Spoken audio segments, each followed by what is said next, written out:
mucho ruido, ¿no es cierto? Y decía que este es un país o un sector del país, un importantísimo sector del país, está actuando desde el dolor, desde la ansias de desquite, desde la revancha, desde la desesperación por la situación que está pasando el país, ¿no es cierto? La economía ya venía en una situación de picada desde yo diría que casi desde el 2015 venía una situación económica difícil, se ha ido ahondando los problemas, y luego vino la pandemia. La pandemia le ha dejado a este país completamente destrozado. Basta salir a las calles, ver o a los pueblos, ver la cantidad de negocios cerrados, etcétera. Pero también llegamos aquí con una herencia de, luego de unos largos años, 10 años diría yo, de una pedagogía del odio, una pedagogía del insulto, de la revancha, ¿no es cierto? Una pedagogía de la búsqueda de caudillos que nos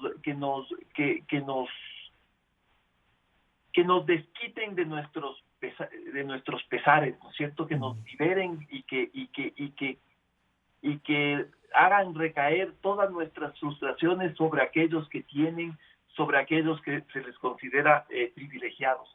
Entonces, yo me temo que en la votación, en estas votaciones que tenemos el domingo, hay un gran sector del país que no va con un ideal de país en la mente a votar, sino que va con un sentimiento, con una emoción muy fuerte de frustración, de desesperación, de tristeza, de dolor. Y a eso, si se le suma toda esa pedagogía de odio y de revancha que tuvimos durante tanto tiempo, yo creo que lastimosamente hay esta suerte de anhelo, no de construir un país, ¿no es cierto? No con un modelo de país en la cabeza, sino como con una agenda de necesidades y con una agenda de desquites muy profundo, ¿no? Eso es lo que me da un poco... Esta primera visión, y para reflexionar con todas estas ideas, le pido y le saludo al doctor Hernán Pérez Luz. Hernán, bienvenido, buenos días.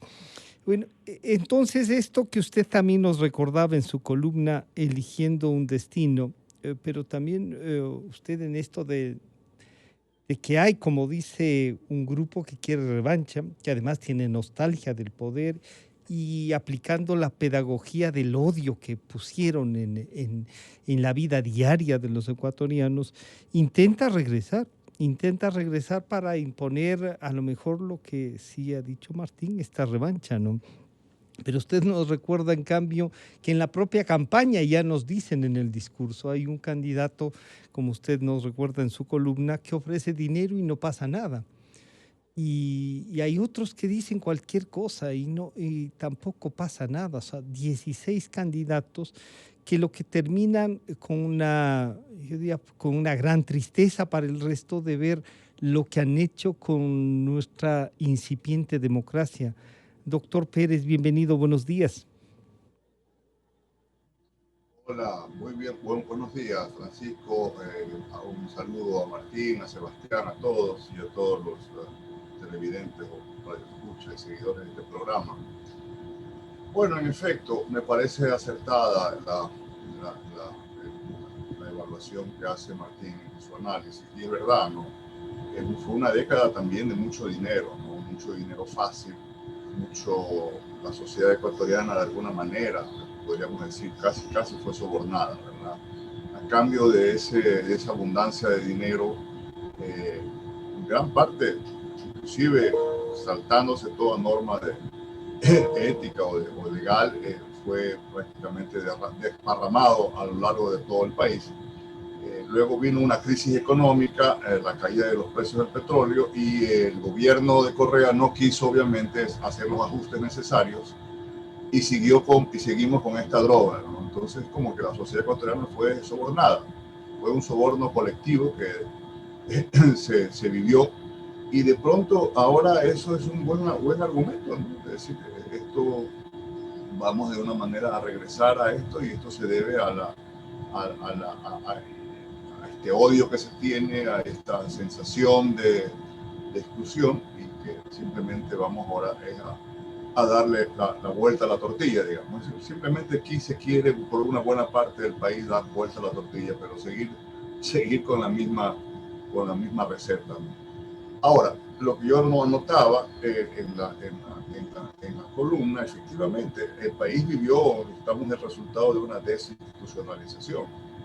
Es decir, aquí prácticamente no hemos acostumbrado, no hemos construido una nación institucionalizada, y de ahí se ve con la facilidad con la que los candidatos actúan, los políticos actúan, y esta oferta de dinero a cambio de votos es única.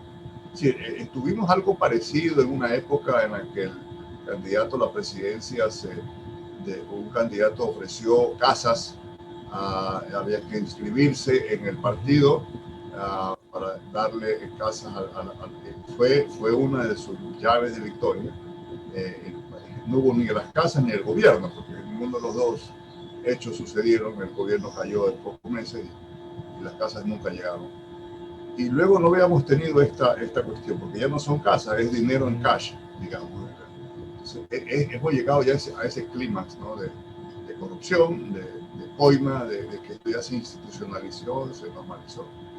En fin, Francisco, es una situación... Esta es una primera apreciación, y saludo al doctor Sebastián Mantilla Vaca. Sebastián, bienvenido, buenos días. Tanto Martín como Hernán Pérez nos han dicho, entonces estamos en un quiebre, Sebastián, en este quiebre que puede ser un tema casi de decisión humana, sí, pero de una decisión de retomar principios, valores que nos permitan tener una condición humana mucho más realizable, con dignidad. Pero claro, a veces la tentación de que ofrezcan dinero. Si todo se resuelve con dinero, entonces hay que comprar los votos. Bienvenido, Sebastián, buenos días. Francisco, buenos días, gracias por la invitación. Para mí es un enorme gusto compartir este espacio con Martín y con el doctor Hernán Pérez. Igualmente un cordial saludo a usted y a todas las personas que nos escuchan en este momento. Yo le diría que en el país vivimos especialmente un contexto bien complicado, bien complejo. Yo diría que a la crisis, por ejemplo, que se generó, la crisis sanitaria provocada por el COVID, los efectos que tuvo en la economía, vemos que también incluso esos efectos del COVID se comienzan a manifestar también en el ámbito social, en el campo social. Es decir, muchos sectores de la población se quedan en el desempleo, muchos sectores de la población no tienen los medios de vida para sostenerse ellos mismos y sus familias. Y yo le diría que esa situación crítica lleva también, incluso esa podría ser una explicación más bien sociológica antes de politológica.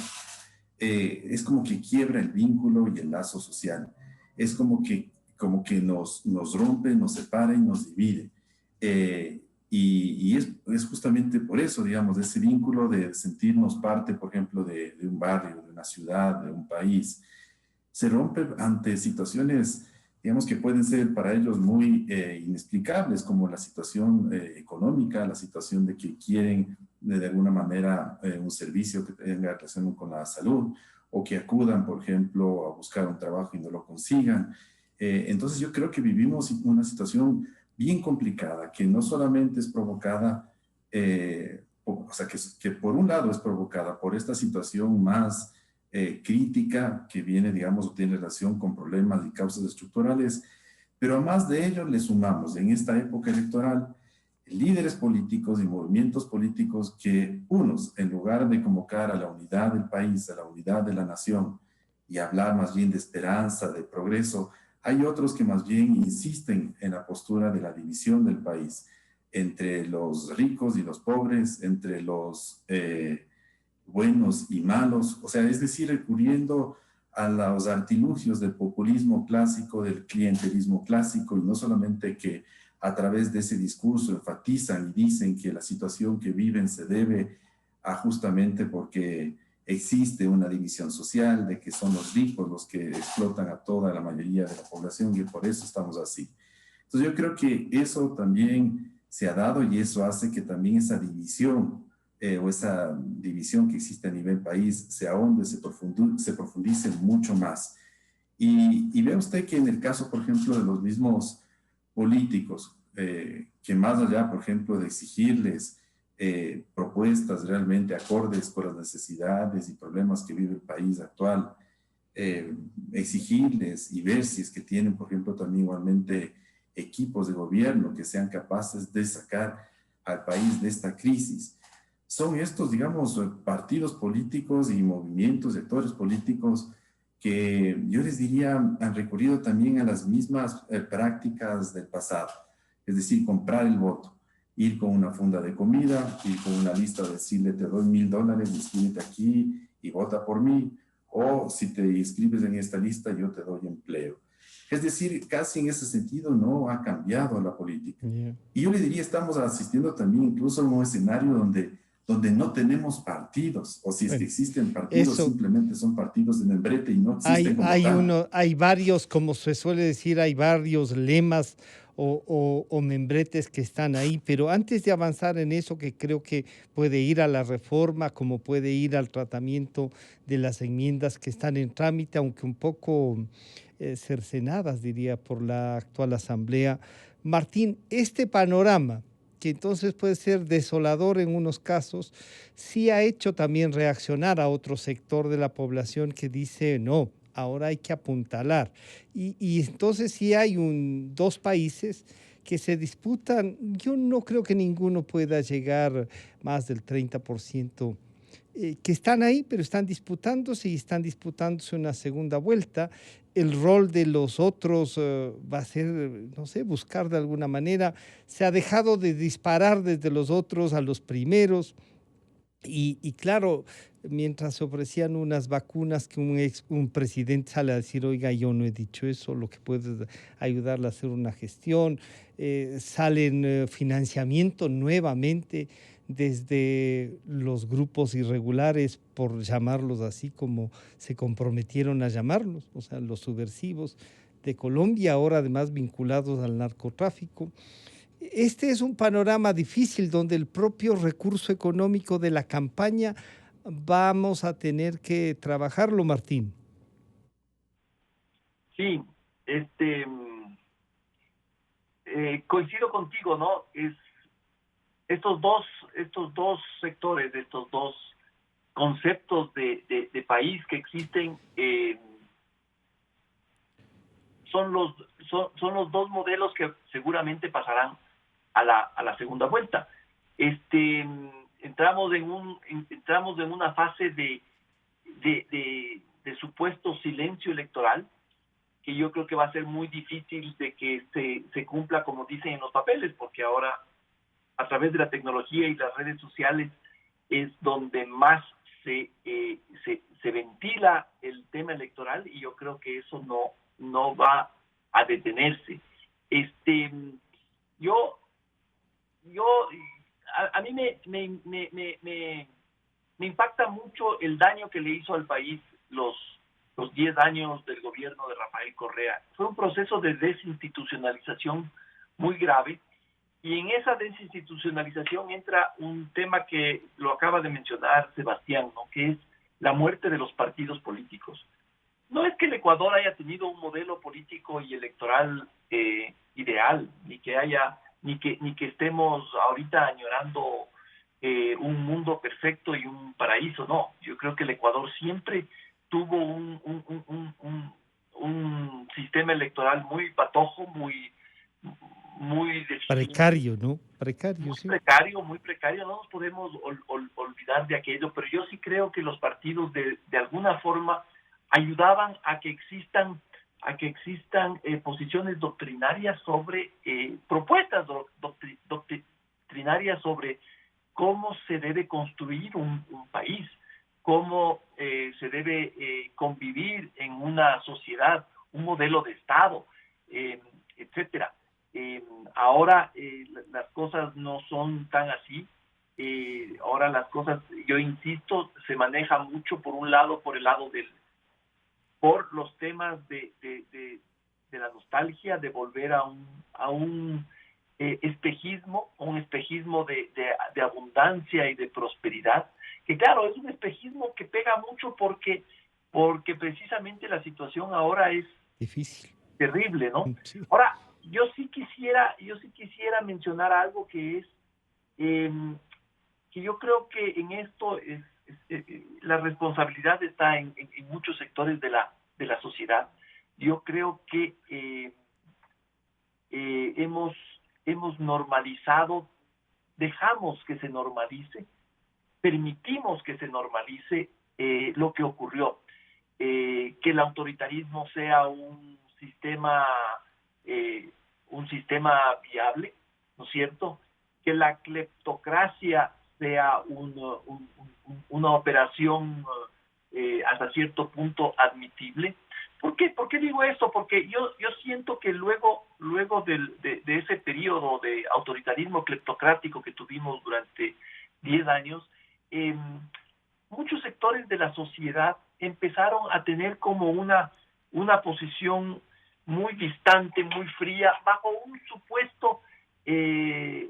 una supuesta objetividad, un supuesto equilibrio, ¿no es cierto? Y empezamos a ver como normal y a aceptar como actores políticos normales a esos sectores que quisieron imponer un autoritarismo cleptocrático que ha sido terrible y ha sido nefasto para el país, ¿no es cierto? Entonces, en esta normalización creo que hay muchísimos actores. Me parece que el actual gobierno no fue al fondo, no hizo la cirugía mayor. No hizo una cirugía, no hizo una pedagogía, Francisco. Los órganos de control, quizás por muchos límites institucionales, no sé, tampoco. Y luego, incluso muchos sectores de la prensa, ¿no es cierto?, empezaron a tratar a estas fuerzas que destruyeron la institucionalidad del país, a tratarlas como que fueran fuerzas democráticas como cualquier otra. Y no, yo creo que ahora estamos cosechando eso, ¿no es cierto? Yo creo que la sociedad, de alguna forma, muchos sectores de la sociedad han contribuido a que se les vea a estas fuerzas, a estos protagonistas de este periodo como legítimos competidores de un sistema democrático. Y claro, yo creo que ahí fallamos, ¿no es cierto? Sistema en el que no creen, por lo que se ve. Basta que recuerden incluso algunos con mayor añoranza la dictadura del proletariado. Dictadura al fin, de quien sea es dictadura.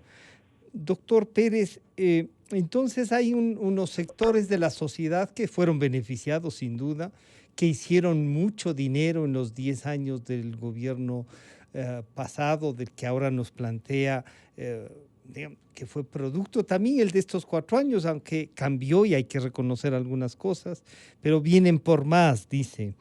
Esta tolerancia de los ecuatorianos en ver casi una especie de éxito, y que usted sí nos hace notar en su columna, un éxito que es de quien se roba, de quien es el más vivo, el más bravo del barrio, el que puede gritar, el que puede pegar. Y ese entonces comenzamos a verle como el tipo de éxito. ¿Qué hacemos para que estos que lo que deben estar en la cárcel no sean los que dirigen el país, doctor Pérez? Bueno, es una tarea muy difícil, Francisco. Esos 10 años a los que hace referencia Martín, que son realmente más de 10 años. Perdón, Hernán, vuelven a tener un conflicto. Creo que cuando estamos hablando por teléfono es mejor silenciar el micrófono. Ahí. Mil disculpas, Hernán, no es un tema de la tecnología. Ahora sí, a lo mejor sí puede prender el micrófono del computador.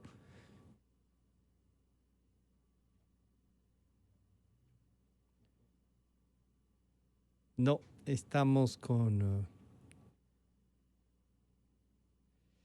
vamos. Estos 10 años que decía Martín, que son algo más de 10 años, ¿no? Vivimos una doble situación, una gran abundancia de dinero y un gobierno autoritario y populista, ¿no? En el Ecuador, generalmente los populistas han estado sin dinero. Este fue la primera vez una combinación diabólica de un gran populista, un gran hombre carismático con mucho dinero. Pues Velasco Ibarra, Bucarán, etcétera, eran populistas, pero que cuando llegaban al poder se encontraban con serias limitaciones fiscales. Lo que tuvimos en el Ecuador fue una trágica combinación de estos dos fenómenos. Abundancia de dinero fácil, gracias al petróleo, y que es un ingreso, un recurso que más que a la sociedad va al Estado, y el apoderamiento de este grupo del socialismo del siglo XXI, que ya venía aupado a nivel internacional, etcétera. Había una coyuntura y nos jugó mal, y esto no ha sido fácil, no va a ser fácil inclusive, y las elecciones de hoy del día domingo van a demostrarlo de buena manera, que sigue permeada en la sociedad ecuatoriana esta visión autoritaria, populista, de que basta simplemente, todo se arregla con elegir a un hombre, a un líder de mano fuerte, de mano de hierro, que tenga fáciles soluciones, en verdad, casi mágicas, y que se va a ocupar de todo y que no vamos a tener ningún problema. Y en este contexto, obviamente, estos grupos económicos plutocráticos que ganaron mucho dinero, que se afianzaron en el poder, hubo mucho narcotráfico. Aquí en el Ecuador, la corrupción y el narcotráfico están enraizadas. Lo que sucede es que no nos gusta un poco hablar del tema, pero es un fenómeno, son situaciones muy serias que está viviendo el país. Y lamentablemente, pues esto no es fácil dar la vuelta, no es fácil hacer una vuelta en uno. Es un tema que requiere de una gran entrega, de una gran fortaleza y perseverancia. Lamentablemente en el Ecuador, pues son esos valores de perseverancia, de decisión, de trabajar por una sociedad diferente, construir una sociedad mucho más coherente, más cohesionada. Lo que decía Sebastián es verdad, la pandemia de alguna manera nos fragmentó, nos aisló a los ciudadanos, nos dejó enfrentando a la muerte prácticamente solos. Sebastián, entonces, esto puede traer una cola mayor, gane quien gane, sea quien sea el elegido en la segunda vuelta electoral, porque parece que no va sino a eso. No va a tener fácil gobernar, y la posibilidad de que pueda llegar a acuerdos en medio de esta disputa de la revancha en unos casos o de la construcción de la democracia en otros, puede traernos una confrontación mayor y una falta de gobernabilidad. ¿Podemos estar ya en ese escenario, Sebastián? El micrófono, Sebastián. Bien, disculpe. Gracias, no. Como le decía, al escenario que mencionaba antes de una crisis sanitaria, una crisis económica, le sigue una crisis social y posiblemente también una aguda crisis política. Y ese es el escenario que tenemos en este año 2021, una crisis política donde posiblemente por las decisiones que se tengan que tomar desde el mismo gobierno, sea que viene Arauz y desdolariza, o sea que viene otro candidato y toma o tiene que tomar eventualmente medidas más fuertes como, bueno, no más fuertes, sino fuertes como, quién sabe, reducir el tamaño del Estado, ir, digamos, a una revisión, por ejemplo, de las normas del trabajo para tratar de impulsar la reactivación y la generación de empleo y con otras medidas. Pues esto va a tener, digamos, hasta cierto punto una repercusión y un impacto social, y creo que eventualmente eso puede generar situaciones de conflicto. Situaciones de conflicto que, mire ustedes, el escenario como ideal para que actores no democráticos o antidemocráticos se aprovechen de esa situación para generar situaciones de inestabilidad, de conflicto, de confrontación. Así es que ese es el escenario. Entonces la situación es también bien complicada. Y ahí un poco tratando de comentar y hacer, digamos, como un comentario, o dar un hilo conductor a lo que ha mencionado Martín y a lo que ha mencionado Hernán. Yo le digo, estamos viviendo una situación, a más de esa, una situación bien crítica. Y si usted se pone a ver, por ejemplo, cómo ha infiltrado la situación del narcotráfico en la política, es realmente grave.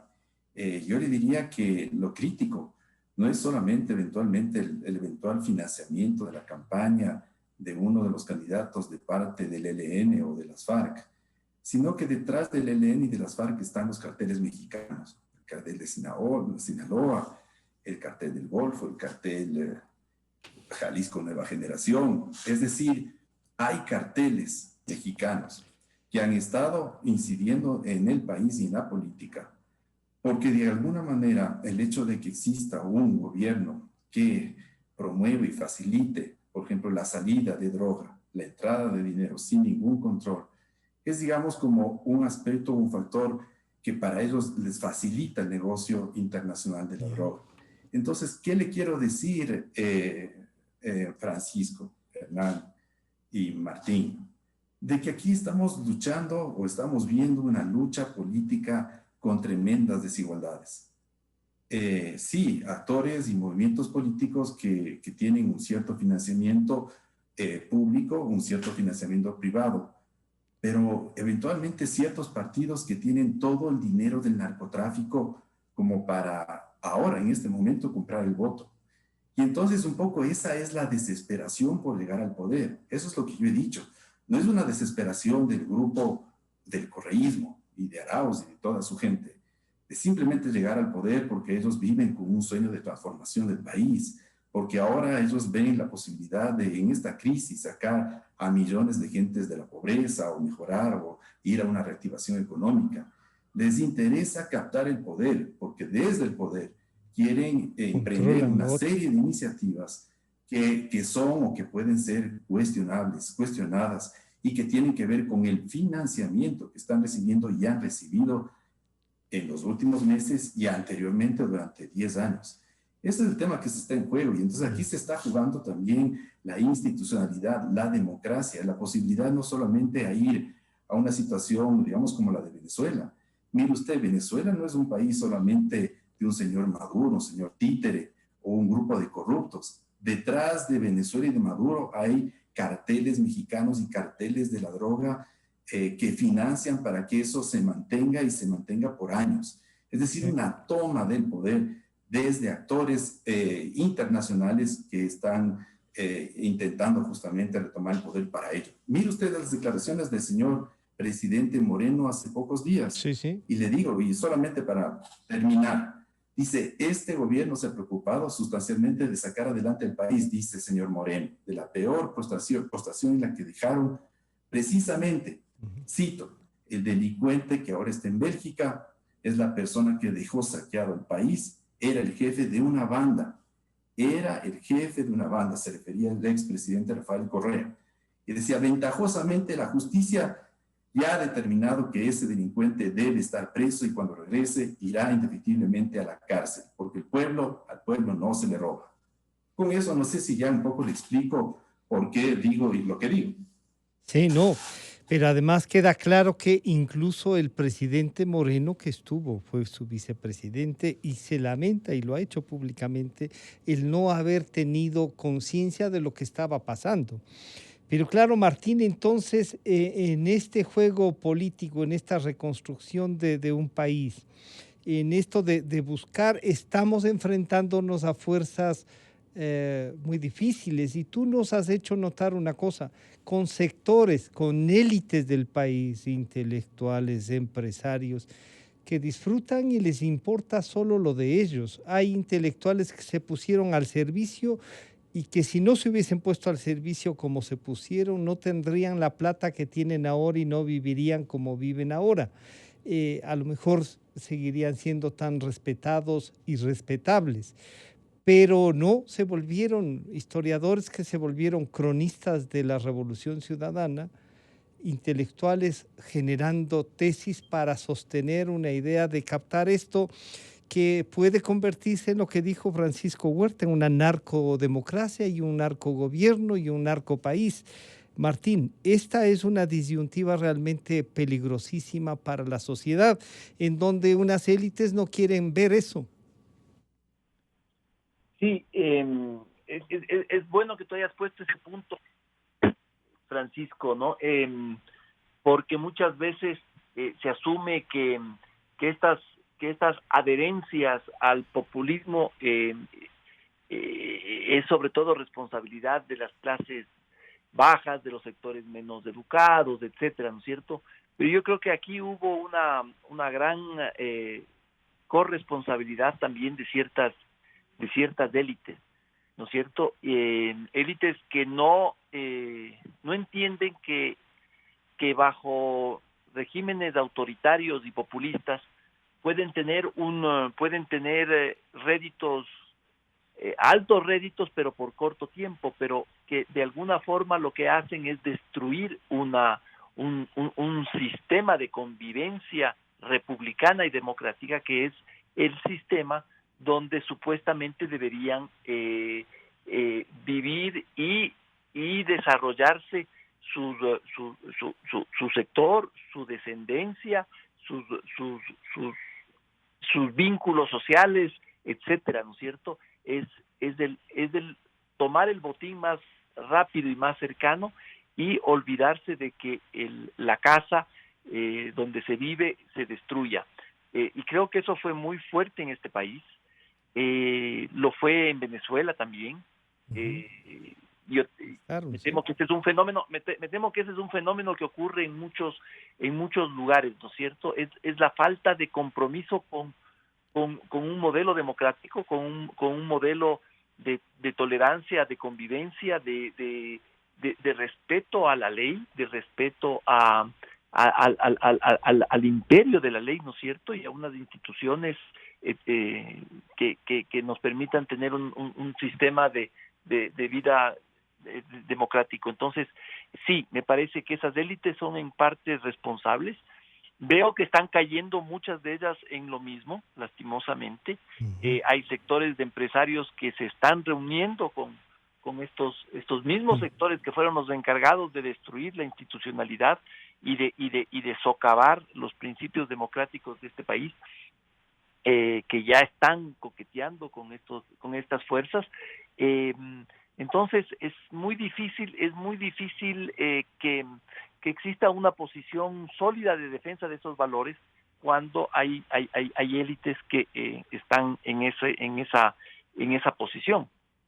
Ya estoy de acuerdo contigo, Francisco. Sí. Hernán, es esto de las élites y a veces que, claro, como nos decían, no todo es del pueblo que no esté educado, que tiene desesperación, sino que también hay un cálculo perverso de enriquecimiento rápido. No les importa la suerte del país. Mientras hay otros de esas mismas élites que desesperadamente intentan consolidar una economía, buscar generar trabajo. ¿Cómo les hacemos reaccionar a estas élites que, como dice Martín, no les importa, se reúnen, ¿no? Y les permiten la fotografía para generar la suficiente confianza, no, aquí no va a pasar nada, es el gobierno, venimos a recuperar la patria, la libertad, cuando son las que han pateado la libertad, Hernán. ¿Qué hacemos con esto y cómo logramos que este reto sea conjunto? El micrófono, Hernán. Bueno, es Perdón. muy difícil, ¿no?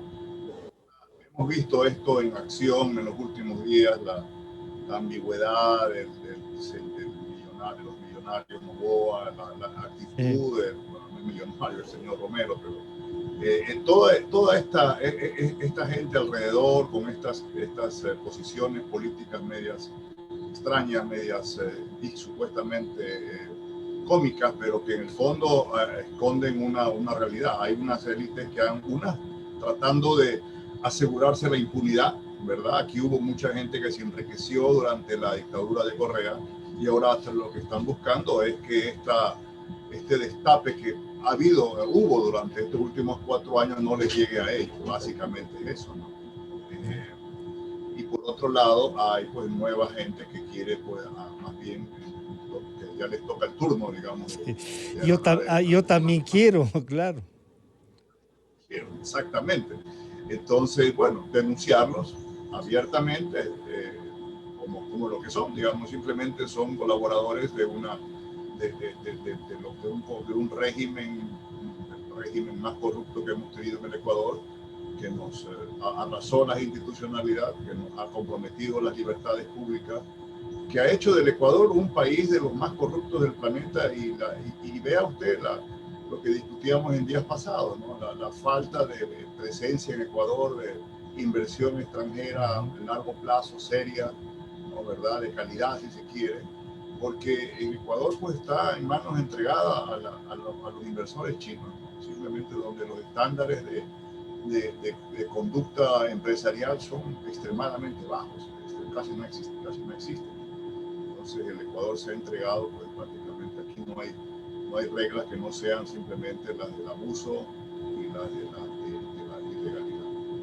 Esta campaña nos demuestra entonces que no era posible solo en el mundo de las ideas y de la visualización de un país, sino que como había que luchar con todo esto, le podemos plantear al Ecuador un camino mucho más claro, Hernán. ¿Es posible o también hay que caer en la tentación populista, esa que lleva incluso a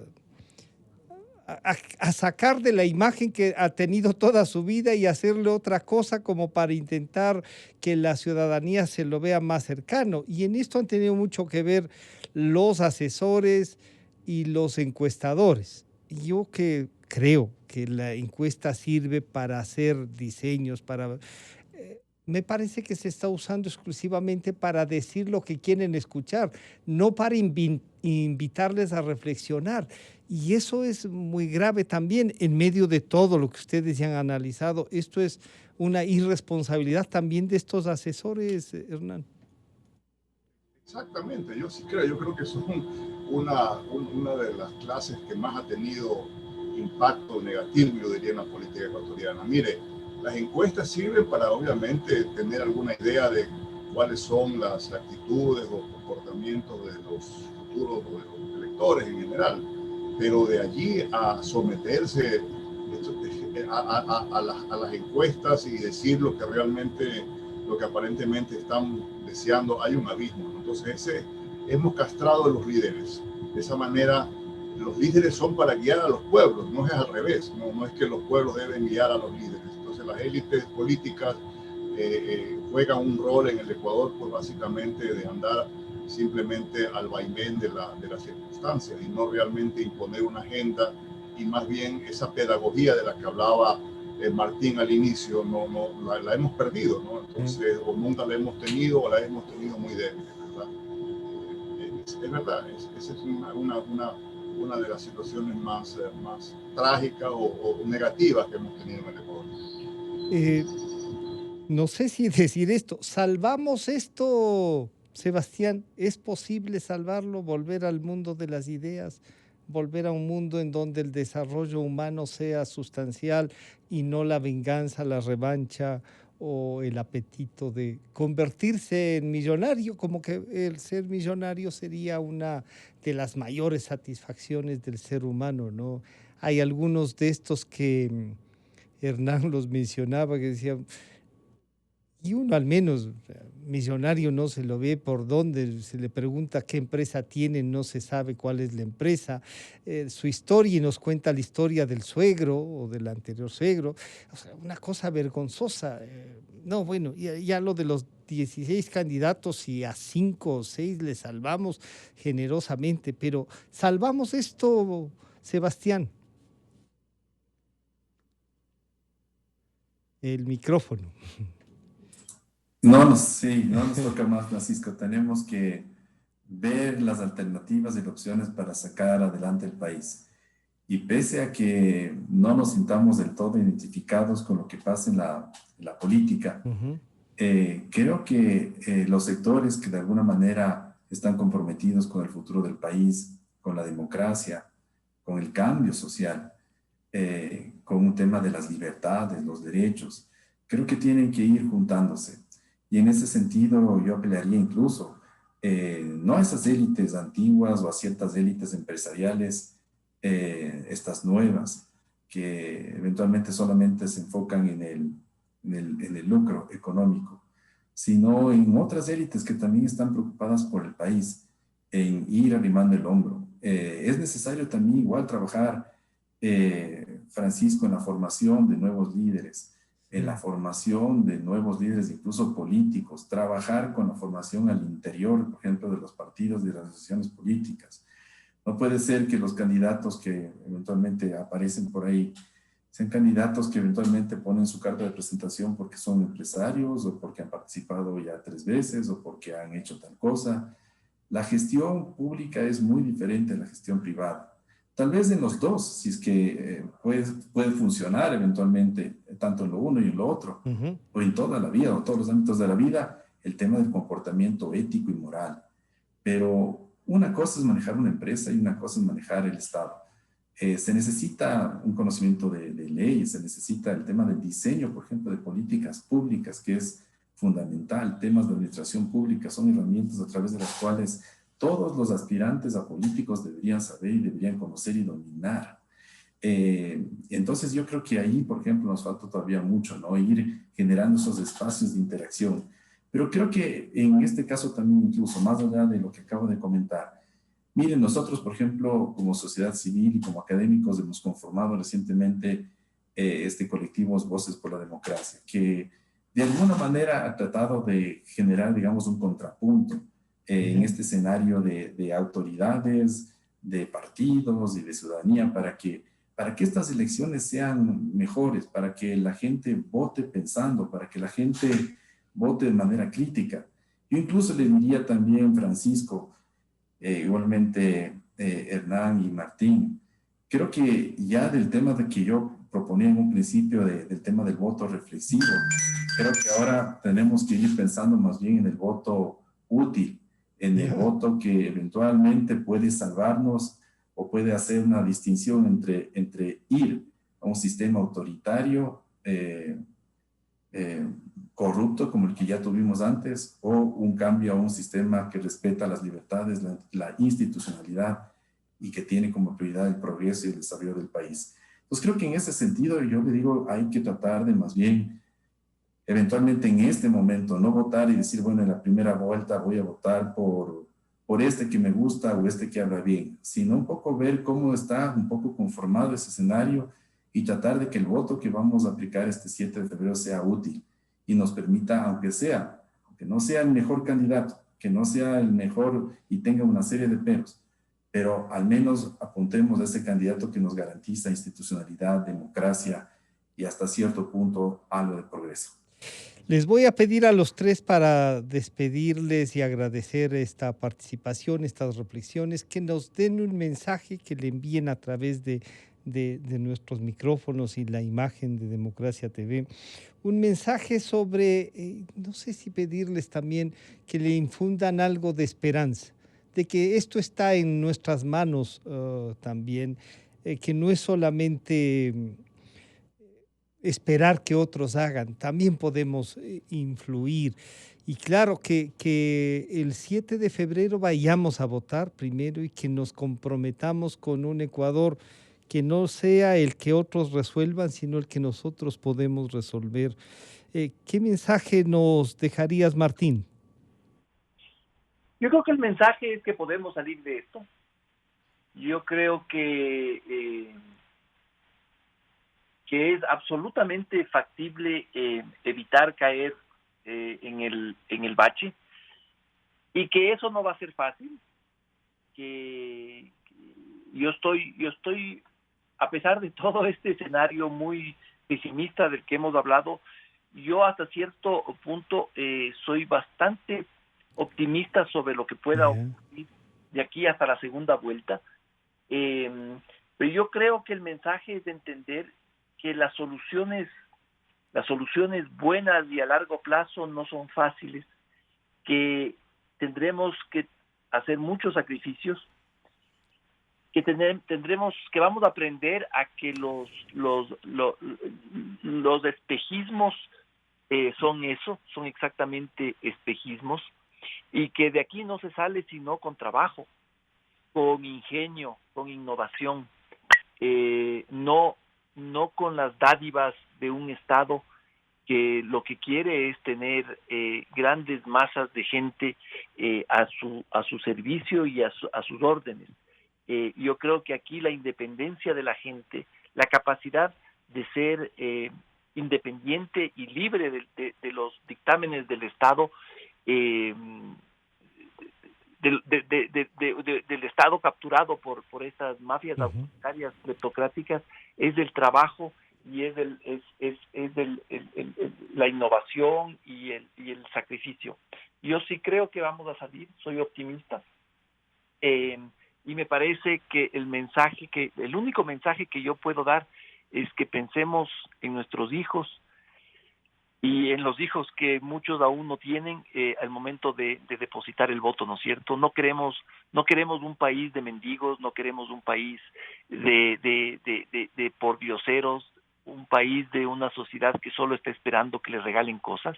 Es muy triste aquello. Creo que tenemos el ejemplo de Venezuela para entender aquello, y yo creo que la gente debe ir con un modelo de país en la cabeza a votar, y no con un anhelo de revancha y un sentimiento de dolor. Eso es lo único que podría yo decir, Francisco. Claro, entonces llenarnos de esperanza. Hernán, cuando uno lee sus columnas, cuando conversa con usted, uno termina pensando, sí, somos capaces. O sea, están los tres invitados nuestros, tienen ideas, visualizan un país. ¿Cómo transmitimos eso? O sea, tengamos ganas vamos el 7 a derrotar esto que es una carga pesada, pero que la podemos llevar. Que la podemos llevar no soñando en algo, Hernán. El micrófono, perdón, Hernán. El micrófono, Hernán, mil disculpas. De toda esta carga de revancha de la que ha hablado Martín, y yo coincido, el país en el fondo es un país de gente honesta, ¿no? Un país que lo construimos todos los días. Hay gente muy seria que se gana la vida con el trabajo, que trata de ir por las vías correctas. Es un país que mira con cierta envidia países más desarrollados. Ha tenido esa experiencia. Muchos de estos migrantes han regresado al Ecuador, han visto que sí hay una vida posible, alternativa, sociedades más justas, en la que se valora el trabajo de las personas y se respeta la dignidad. Yo creo que el país tiene que mirarse hacia adentro y pensar que podemos vencer esta tragedia económica, pero sobre todo una tragedia ética en la que nos hemos visto. Tener un poco de optimismo, que las cosas pueden mejorar, deben mejorar, y creo que sí van a mejorar con la ayuda de todos. Sebastián, esta aspiración y esto que afirma Hernán y también Martín, esto va a cambiar, esto se puede cambiar. El mensaje último, Sebastián. Bueno, yo coincido también con ellos, como muchos ecuatorianos, de que el país tiene muchas posibilidades de proyectarse en el futuro, de progresar, de salir adelante. El problema a veces nos falla es la clase política, son los dirigentes, son los gobernantes. Y creo que no tenemos que pensar en que solamente es un asunto de entregar el voto, sino también entregar el voto y también exigir luego que esos mismos mandatarios cumplan con sus planes de gobierno y que permitan que los profesionales o con los intelectuales, la gente de bien del país, pueda participar y pueda colaborar. Yo creo que un gobierno que, por ejemplo, plantea el odio, que plantea la revancha, no es un gobierno y eventualmente un líder que tiene futuro. Si vemos en perspectiva lo que somos como país, históricamente es un país bondadoso, bueno, confiado. Y creo que los valores que hemos ido aplicando a lo largo de nuestra historia es donde ahora tienen que un poco prevalecer. Veamos entonces o votemos por esos líderes que de alguna manera coinciden y más bien nos ofrecen aspectos como positivos y no negativos. Yo creo que eso es el aspecto ahorita fundamental. Y yo le diría que incluso, más allá de lo que se plantea en materia económica, social o lo que quiera, se necesita ahora un líder que pueda unir al país, que pueda vincular al país, que pueda unirlo para el progreso, para el desarrollo. Y eso implica a las distintas generaciones, a los distintos sectores, de las distintas regiones. Un país unido es un país que puede salir adelante. Muchísimas gracias. Yo quiero agradecer al doctor Hernán Pérez Luz, al periodista Martín Pallares y al doctor Sebastián Mantilla por sus reflexiones, por estos anhelos y